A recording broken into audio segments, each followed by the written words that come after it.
Johnny is one of the most misunderstood human beings on the planet. There was interest in him because he was so attractive, but he wanted to fight the beefcake image. Don't call me sport, all right? I hate that.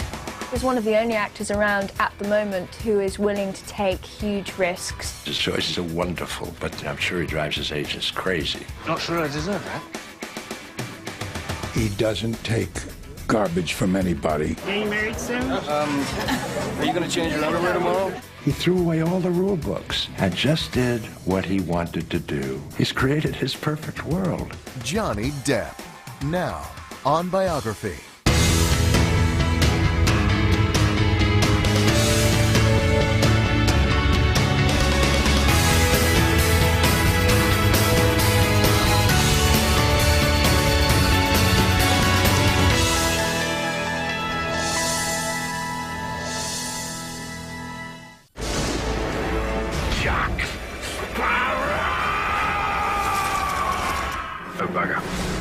He's a character unique in modern movies.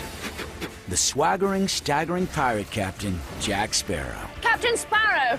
Elizabeth, you know, these clothes do not flatter you at all. It should be a dress or nothing. I happen to have no dress in my cabin. It's a role that turned Johnny Depp, one of the screen's most unpredictable and uncompromising actors, into a superstar. Thanks to 2003's Pirates of the Caribbean, The Curse of the Black Pearl. Not sure I deserve that. And its 2006 sequel, Pirates of the Caribbean, Dead Man's Chest. How much do you know about Davy Jones? You owe me your soul. He's kind of done it his way, do you know what I mean? He's very courageous. He really has chosen his own path. He's got integrity and he's stuck to it. He's gone down the road he wanted to take and not one that somebody else tried to shove him down. It's a fine goal, to be sure. I think there are very many American actors that we have that has that kind of range of potential to do so many different things. Johnny Depp is so beautiful, and yet he's a character actor, which you completely don't expect. I think he might be a genius. He morphs from film to film, which is something that I think everybody tries to do and very few people do, but he also manages to maintain, instead of just having that character on the surface, he always puts incredible warmth and emotion behind it. We're about to embark on quite a journey. He doesn't make choices based on money. He doesn't make choices based on fame. It's all about the work. We don't have a permit. Run! Look at the disparate kinds of roles that he's chosen. It's an amazing career. Unpredictable and uncompromising, Depp has earned comparisons to Marlon Brando and James Dean. Don't call me sport, all right? I hate that. But like those earlier Hollywood outsiders, success would come with a reputation at times for eccentricity and rebellion. What you see on the screen is Johnny Depp. He's iconoclastic, meaning he doesn't take garbage from anybody. When are you guys getting married? Getting married soon? Are you gonna change your underwear tomorrow? Johnny is one of the most misunderstood human beings on the planet. He's one of the most gentle, thoughtful, intelligent, bright young men around. Describe myself? Oh, we'd be here for a long time, I think. Because I'm still trying to figure that out myself. Despite his movie idol looks, Depp has always identified with the outcast and misunderstood ever since his difficult childhood. He was born John Christopher Depp II in Owensboro, Kentucky on June 9th, 1963. 7 years later, his family headed south to Miramar, Florida, where Johnny's mother, Betty Sue, found work as a waitress. In nearby Hollandale Beach, his father, John, was employed as a civil engineer. Johnny Depp was born into a family that I guess could be accurately described as mildly dysfunctional. It was parents and 4 children. They moved around a lot. In Miramar, Johnny lived in a series of houses, apartments, and sometimes motels. The one constant in Johnny's transient lifestyle was his family. He loves his family. He's very close to his people and very loyal to them. They moved from place to place looking for better opportunities and a better life for the family. But in retrospect, it just drove a wedge into the family and made it more awkward, made tensions grow and simmer. Johnny was part Cherokee and proud of his Native American heritage. He was fiercely imaginative, but had strange interests. like a fascination with notorious 19th century serial killer Jack the Ripper. I was always sort of attracted to things like things on the kind of darker side, I suppose, especially when I was very, very young. What I kept away with always with Johnny is his curiosity, his seeing things not as they appear to be, but as they really are. And I think even as a kid he had that. In other words, that's what it appears to be, but that's what it is. And it takes a special kind of sensitive child to see that, to have that. Johnny dreamed of being Bruce Lee, or the first white Harlem Globetrotter, and imitated Evel Knievel's stunts on his bicycle. He got into the same kind of trouble that most kids in that situation do. They find that the crowd that they can gain acceptance in is always the one that's populated with the most misfits, people like himself. And so, you know, vandalism and drinking and everything. But gradually, Johnny found a focus in music, thanks to his loving and supportive mother. She was very inspirational to Johnny Depp. She was responsible for him having his first guitar. She saved up and bought him a guitar for $25 when he was 12 years old and encouraged him to march to his own beat.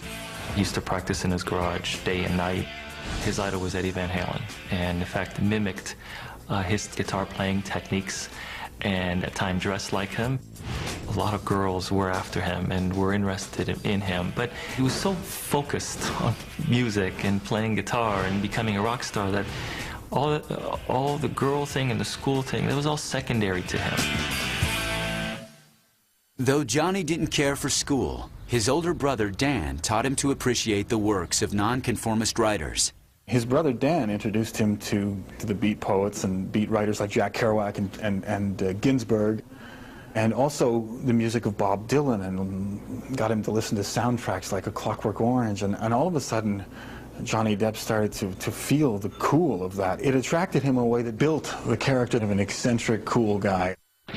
But Johnny was shaken out of his fantasy when his parents told him they were getting a divorce.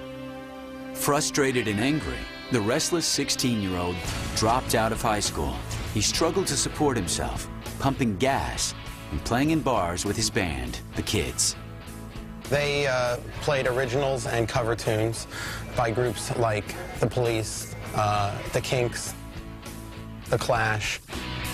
They were a rock and roll / punk type of a group, and their musical mixture was really accepted by crowds. They played in several different venues across Hollywood and Hallandale, Florida, and they usually packed them in, which made them a real commodity to club owners who could, you know, make their overhead knowing they'd put a band in that would get it done. In 1983, Johnny met 25-year-old makeup artist Lori Ann Allison. The love-struck 20-year-old was eager to give his life a sense of home and family, and he impulsively proposed to Lori. Months later, the pair married and hit the road, along with Johnny's band, The Kids, who'd worked their way up from dingy bars. They opened for Iggy Pop. They opened for the B-52s at the time. Then they decided that, wow, we're getting gigs, and it's time to head to L.A. and see if we can't get a record deal. But competition in L.A. was stiff, and the band bombed. With nowhere to go, Johnny and Lori put down roots in Hollywood. But tensions between the couple grew as they found themselves living below the poverty line in seedy Hollywood apartments. Johnny took a telemarketing job selling pens. That job is sort of like my first training as an actor, really, because, you know, if you make these calls and people hang up on you, you know, it was interesting. You'd start playing different characters on the telephone because you got bored. So you'd start playing different characters, you know, and you'd come up with different names and different voices and stuff like that. And it was actually turned out to be kind of fun. But through Lori, Johnny met rising actor Nicolas Cage, nephew of director Francis Ford Coppola, and star of the hit movie Valley Girl. Cage persuaded his down-and-out friend to take a stab at acting. Johnny Depp was going along and stealing sandwiches out of the 7-Eleven, and he was so broke, and then Nicolas Cage says, why don't you try this? But the shift to acting came purely as a fluke of opportunity, and as he developed as an actor, the sense of being a musician lost its sort of allure, because all of a sudden he realized he didn't actually have the passion for music to make it a career, to make it a job, where he did with acting. In 1984, 20-year-old Johnny Depp gave his first major audition as an actor for Wes Craven, director of the horror hit The Hills Have Eyes. Craven was now casting his latest movie, A Nightmare on Elm Street. We were looking actually for a group of teenagers that were sort of the kids from next door, and we needed a boyfriend for Heather Langenkamp, who was the central character. And when Johnny first came in, I thought, I don't know about this kid. You know, first of all, he didn't have any experience. He was in town, I think, with his band. And he didn't look like the kid next door, but there was something about him that was, I don't know, just totally different, you know. So I didn't cast him at first. And I happened to have my daughter, at that time she was 13, watching the casting session. So we went home and we were going through all the pictures, and I said, I don't know, what about these guys, and I went through all these very handsome, you know, sort of jock types that I thought teenage girls would like, and she says, Dad, Johnny Depp. And it wasn't even a name that was known whatsoever. I said, well, who's he? Which one was he? And it's like, she points out Johnny Depp's picture. She says, I said, doesn't he look kind of like sickly? He's kind of pale. Kind of. She says, he's dreamy. You know? And I just looked in her face and said, okay, cast Depp. That was it. Johnny had a small supporting role as one of the doomed teens murdered in their dreams by boogeyman Freddy Krueger. But the scariest thing for Johnny was facing a camera for the first time. I was shocked at Wes Craven and Annette Benson, the casting director and the director, for taking such a chance on this guy who was totally green.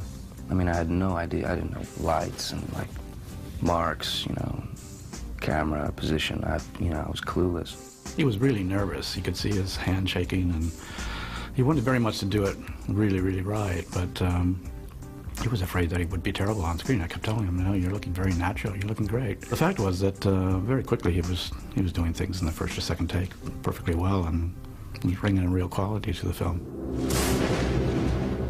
When Nightmare on Elm Street opened, Johnny's fears disappeared. The film was a huge hit, and the novice actor got his first taste of fame. With A Nightmare on Elm Street, he didn't have a lot to do or to say, but he's in a memorable role. He's this good-looking kid lying on a bed who gets swallowed by his bed. And it's memorable because no one had seen that in a film before. And I think it's also memorable because no one had really seen someone who looked like Johnny Depp. Yeah, sure, he was good-looking, like most Hollywood actors, but he was part Native American, part something else that you couldn't figure out. And he had a really magnetic look that the screen grabbed. After he starred on Nightmare on Elm Street, he came back to South Florida and actually was so proud of having done Nightmare on Elm Street that he would go to the movie theaters and let people see him and actually freak people out by allowing them to see the movie and then see the starring actor in the same movie theater. And he certainly was proud of that movie, and we were all proud of him. But Johnny was still struggling to pay the rent, and when offered a starring part in the low-budget comedy Private Resort, he had no choice but to take the money. Private Resort was a terrible little teen comedy. It's teen sex romp, and it boasts one of the only nude scenes he's ever done. And this is a guy who had no money. I mean, he was living with Nicolas Cage for a while, and he was actually like taking Mexican money that Nicolas Cage had and going and changing it into American money for a sandwich. This guy was broke. By 1985, Johnny Depp's shaky marriage to Lori Allison had run its course, and the pair agreed to an amicable divorce. But Johnny still longed for a family of his own, and months later, after he met a beautiful rising actress named Sherilyn Fenn, Depp once again proposed. The interesting thing about Johnny is when he was going with a woman, he was totally committed to that relationship, always. He fell in love with one and stuck with one, and obviously fell in love easily. The newly engaged actor also scored a meaty supporting part in director Oliver Stone's Vietnam drama, Platoon. But before shooting began, Johnny was pushed to his physical and emotional limits. I had him camping out all night for 2 weeks in the Philippines.